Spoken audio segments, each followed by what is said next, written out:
Welcome to JS dairy treasure. அழகாக திருச்சியில் வந்து இறங்கிட்டு சூப்பராக பார்த்தீங்கன்னா உச்சி பிள்ளையார் டெம்பிள் தான் போகலான்னு சொல்லியிருந்தோம். மலை கோவில் அழகாக வந்து படிக்கட்டு ஏறி ஃபர்ஸ்ட் டைம் வந்து போனேன். பயந்துக்கிட்டே தான் போனேன், நம்மளால் ஸ்டெப்ஸ் ஏற முடியுமா அப்படின்லாம் வந்து. பட் பிள்ளையார மனசில் நினச்சிக்கிட்டே வந்து ஸ்டார்ட் பண்ணோம் ஏறத்துக்கு. படிக்கட்டு பார்த்திங்கன்னா மொத்த படிக்கட்டு வந்து 437 படிக்கட்டு இருக்குது.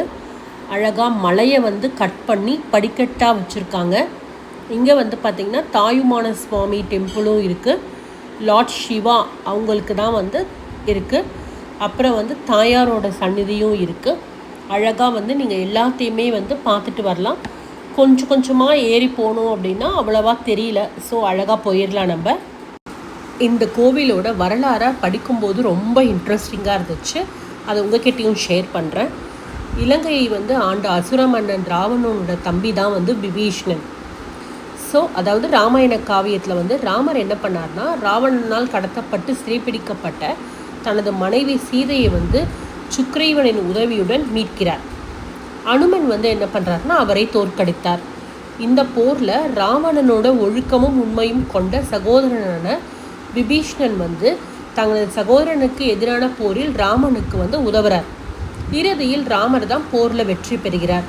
ஸோ அன்பின் அடையாளமாக விபீஷ்ணனுக்கு விஷ்ணுவின் வடிவமான ரங்கநாதரோட விக்கிரகத்தை வந்து வழங்குறாரு. விபீஷ்ணன் வந்து ராமனை ஆதரித்தாலும் அடிப்படையில் ஒரு அசுரன். அதனால் தேவர்கள் என்ன பண்ணுறாங்க, அசுரன் வந்து தனது ராஜ்யத்திற்கு இறைவனின் உச்ச வடிவத்தை எடுக்கும் இந்த யோசனை நிறுத்த விரும்பினர். ஸோ அவர்களோட தடைகளை நீக்குபவரும் கல்வியின் கடவுளுமான விநாயகர்கிட்ட போய் தேவர்கள் வந்து உதவி கேட்குறாங்க. சரின்னு சொல்லிட்டு நான் உங்களுக்கு ஹெல்ப் பண்ணுறேன் அப்படின்னு விநாயகர் சொல்கிறார்.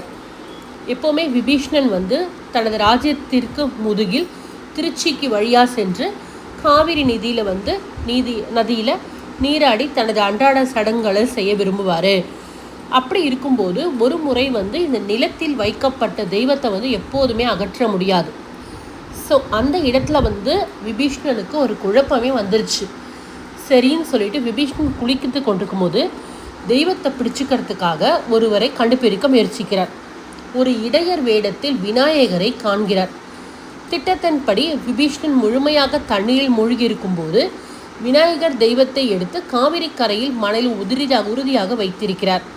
இதை கண்டதும் கோபமடைந்த விபீஷ்ணன் சிறுவனை துரத்தி சென்று தண்டிக்கிறான்.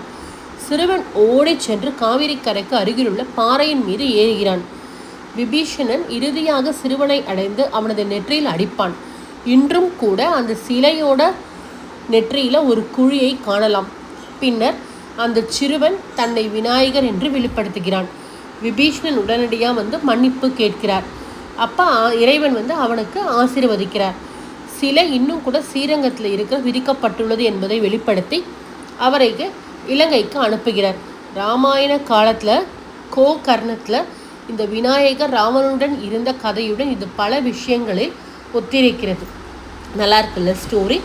அழகாக வந்து கோவில் பார்த்துட்டு கீழே இறங்கி வந்து நல்ல ஃபோட்டோஸும் எடுத்துக்கிட்டோம்.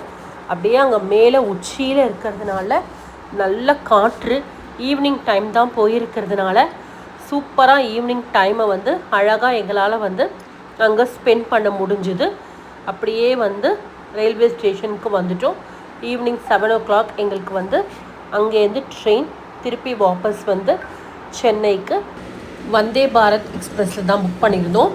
கரெக்டான டைமுக்கு சூப்பராக வந்துடுச்சு. ட்ரெயினோட கலரே பார்க்குறதுக்கு வந்து சூப்பராக இருந்தது. ஸோ ஸ்டேஷன் கிட்டே வந்தோடனே அழகாக 2 minutes தான் நிறுத்துகிறாங்க திருச்சியில். ஏறிட்டு செம்மையாக வந்து போய் உட்காந்துக்கிட்டோம். அவங்க அப்படியே பார்த்துக்கிட்டே இருந்தோம். ஸோ டின்னரும் வந்துடுச்சு. டின்னரில் இன்றைக்கி ரொம்ப நல்லா இருந்துச்சு. இந்த வாட்டி ஃபுட்டு உருண்டை குழம்புலாம் கொடுத்துருந்தாங்க. ஸோ சாப்பிட்டு முடிச்சுட்டு அவ்வளோதான் அப்படியே சென்னைக்கு வந்துட்டோம். திருச்சி ட்ரிப் உங்கள் எல்லாருக்குமே பிடிச்சிருக்குன்னு நினைக்கிறேன். எல்லா வீடியோவையும் பார்த்து சப்போர்ட் பண்ணுங்கள். இன்னொரு வீடியோவில் சந்திக்கிறேன். Take care. பபாய். வணக்கம்.